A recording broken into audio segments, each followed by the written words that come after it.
अश्विन ने सोचा कि अब उसे इस शिशिर की सच्चाई पता लगानी ही चाहिए। यह तो अपने दोस्त को सुधारने की कोशिश कर रहा था, पर लगता है कि शिशिर कभी नहीं सुधर सकता। कुछ देर बातें करने के बाद जब शिशिर ने फोन रख दिया तो अश्विन उसके पास आकर खड़ा हो गया। यार, तू मुझसे नाराज क्यों है? मैं तेरा वही पुराना कॉलेज वाला फ्रेंड हूँ। क्या हमारी दोस्ती इतनी आसानी से टूट जाएगी? शिशिर, ज्यादा सैंटी होने की जरूरत नहीं है, समझा? मैं देख रहा हूँ कि तू कुछ ज्यादा ही एटीट्यूड दिखाता है मुझे, और मेरी जिंदगी में तेरे जैसे लोगों की जरूरत नहीं है, क्योंकि तू हमेशा से मुझसे जलता है, इसलिए हर बार मेरी कमी निकालता है। अश्विन, ऐसा नहीं है यार, मैं सिर्फ तेरा भला चाहता हूँ। शिशिर, अच्छा, सिर्फ तू ही मेरा भला चाहता है, बाकी दोस्त नहीं? वो सब मेरे दुश्मन हैं सिवाय तेरे, यही बोलेगा ना? मेरे बाकी सभी दोस्त मेरा साथ देते हैं सिवाय तुझे छोड़कर। तू है जिसे मुझसे दिक्कत है। अश्विन, पर यार वो लोग सिर्फ तेरी हाँ में हाँ मिलाते हैं, लेकिन मैं तुझे सही और गलत के बारे में बताता हूँ। जब से ये लोग तेरे दोस्त बने हैं तू बहुत रूड हो गया है। शिशिर, नहीं जाना मुझे सही और गलत में फर्क। मैं बच्चा नहीं हूँ और अपने फैसले खुद ले सकता हूँ। मेरी माँ बनने की कोशिश मत कर। अश्विन, अच्छा ठीक है, गलती हो गई मुझसे, और आइंदा से मैं तेरे मामलों में दखल नहीं दूंगा। अब तो माफ कर दे यार। शिशिर दूसरी तरफ देखने लगा। अश्विन, मैं वादा करता हूँ कि अब से दोबारा तेरे किसी भी फैसले में टांग नहीं अड़ाऊंगा। अब माफ कर देना। शिशिर ने उसकी तरफ देखा कि अश्विन काफी मिन्नत कर रहा है तो वह मान गया। अश्विन कुछ देर इधर उधर की बातें करने के बाद बोला, तू अभी किससे बातें कर रहा था? शिशिर, मोंटी था, बता रहा था उसे कि आज वामिका के पापा आ रहे हैं हमारी शादी तय करने के लिए। अश्विन ने जब यह सुना तो चौंक गया। क्या? पर पहले तो यह तय हुआ था ना कि शादी बाद में होगी, फिर अचानक से इतनी जल्दी क्यों? शिशिर, क्यों? तुझे खुशी नहीं हुई? अश्विन, नहीं, ऐसी बात नहीं है, मैं तो बहुत खुश हूँ, पर एकदम से प्लान कैसे चेंज हो गया यह समझ नहीं आया। शिशिर गुरूर में बोला, प्लान चेंज नहीं हुआ है बल्कि किया है। अश्विन, क्या मतलब? शिशिर अब अपने दिमाग की तारीफ करते हुए बोला, दरअसल कल रात मैंने वामिका को शराब के नशे में फोन कर दिया था और उसे पता चल गया था कि मैंने शराब पी रखी है। जब मैं सुबह उठा तो मुझे अपनी गलती का एहसास हुआ। मैंने उसे फोन करके कह दिया कि मुझे मेरे ऑफिस के साथियों ने जबरदस्ती शराब पिलाई थी। अब वह मेरी बात मानेगी या नहीं, इस बात का तो मैं इंतजार नहीं कर सकता था ना, और मैं नहीं चाहता था कि कोई लड़की मुझे रिजेक्ट करे, इसलिए मैंने मोंटी से कहकर उसके पापा के पास फोन करवा दिया, और मोंटी ने वामिका की खूब बुराई की और उसके कैरेक्टर पर सवाल उठा दिए। अब उसके पापा को लग रहा है कि कहीं उनकी बेटी की करतूतों की सच्चाई मेरे पापा को न पता चल जाए और वो ये शादी न तोड़ दें, इसलिए वो जल्द से जल्द हमारी शादी करना चाहते हैं। अश्विन दंग रह गया कि शिशिर इतनी नीच हरकत भी कर सकता है। वह संभल कर बोला, अच्छा है कि वामिका तेरी पत्नी हो जाएगी, फिर तो उसे अपने हिसाब से रखेगा, पर यार कहीं सच में तेरे पेरेंट्स तक बात पहुंच गई तो उन्हें तो ये सब सच लगेगा ना। वो तो यही सोचेंगे कि वामिका ऐसी ही है और तुम्हारी शादी कैंसिल कर देंगे। शिशिर, मैंने कौन सी पूरी दुनिया में उसकी बदनामी करवाई है जो मेरे पापा तक बात जाएगी? ये तो सिर्फ उसके पापा तक बात गई है और इसी के बेस पर हमारी शादी भी हो जाएगी। ये तो होना ही था, वरना वामिका मुझे छोड़ सकती थी, पर अब वो मुझे नहीं छोड़ पाएगी। अश्विन अचंभे में था कि इस इंसान की सोच दिन ब दिन कितनी गिरती जा रही है। शिवाय सही कह रहा था कि दोस्ती अच्छे लोगों से रखनी चाहिए। आज ये वामिका के साथ खेल रहा है, कल को मेरे साथ भी ऐसे ही चाल चलेगा। वह काम का बहाना कर वहाँ से चला गया।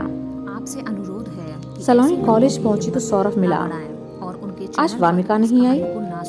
सलोनी, नहीं।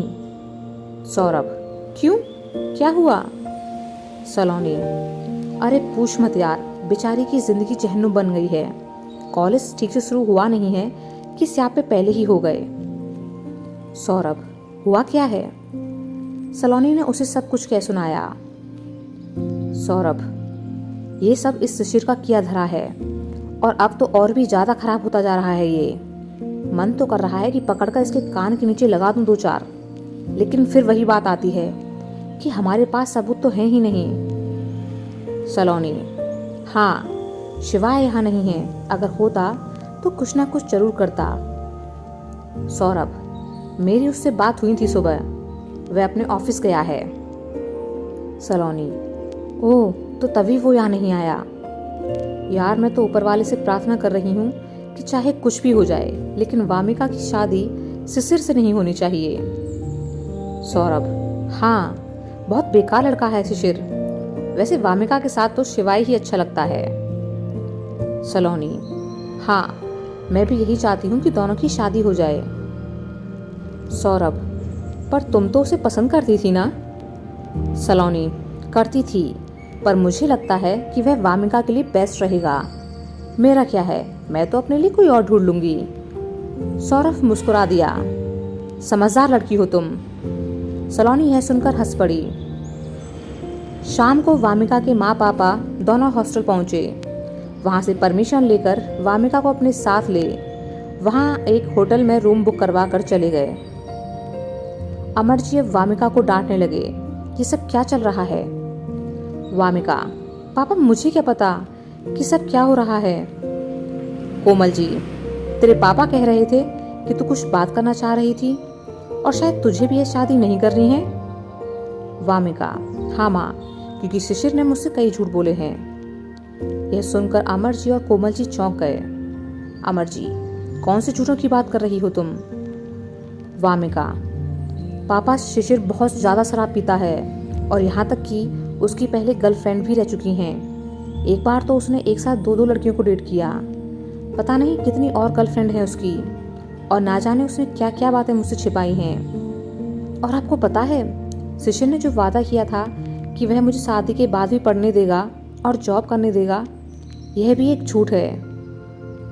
कोमल जी, बस कर, कुछ भी बोले जा रही है।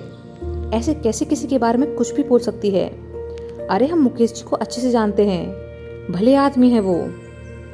अमर जी, हाँ, वो ऐसा छल क्यों करेंगे हमारे साथ?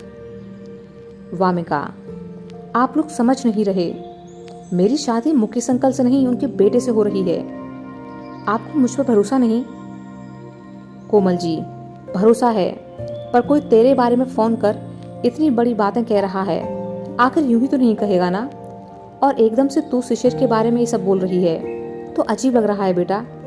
हम कैसे मान लें ये सब?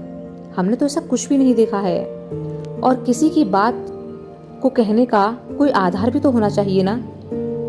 अमर जी, किसी के बारे में इतनी बड़ी बात कहने के लिए सबूत होना चाहिए बेटा। हम मुकेश जी से क्या कहेंगे कि एकदम से हमारी बेटी को ये सब महसूस हो रहा है और हम शादी तोड़ रहे हैं? मुकेश जी मुझसे झूठ नहीं बोलेंगे। वामिका, अंकल को ही जब कुछ नहीं पता तो फिर वो आपको क्या बोलेंगे? वो अपने बेटे की काली करतूतें ना जान सकें, तभी तो शिशिर घर से अलग रहता है, ताकि उसकी सारी हरकतों के बारे में उसके घर वालों को भनक तक ना लग सके। अमर जी, बस करो, मुझे तो लगता है कि तुम इस शादी को ना करने के बहाने बना रही हो। हम जानते हैं कि तुम ऐसी नहीं हो जैसा तुम्हारे बारे में बोला गया है, क्योंकि पेरेंट्स को पता होता है। कोमल जी, हाँ, देखो बेटा, हम तुम्हारा बुरा नहीं चाहते, हम बस इतना चाहते हैं कि यह बात हर जगह फैले, उससे पहले ही तुम्हारी और शिशिर की शादी हो जाए, ताकि बाद में कोई अड़चन ना आए। वरना अगर ये झूठी बातें तुम्हारी शादी से पहले ही फैल गईं, तो कोई तुम्हारा हाथ नहीं थामेगा। फिर शिशिर के खिलाफ तुम्हारे पास कोई सबूत भी तो नहीं है। वामिका, सबूत हैं। शिवाय उसके दोस्त के पास गया था, और उस दोस्त ने सब कुछ कबूल किया है कि शिशिर कैसा है। अमर जी और कोमल जी एक दूसरे को देखने लगे। वामिका, उसके पास रिकॉर्डिंग भी है जिसे वो आपको सुना सकता है, पर वह अभी मीटिंग में बिजी है। उसके फ्री होते ही मैं उसे बुला लूंगी, तो आप खुद अपने कानों से वो रिकॉर्डिंग सुन लीजिएगा।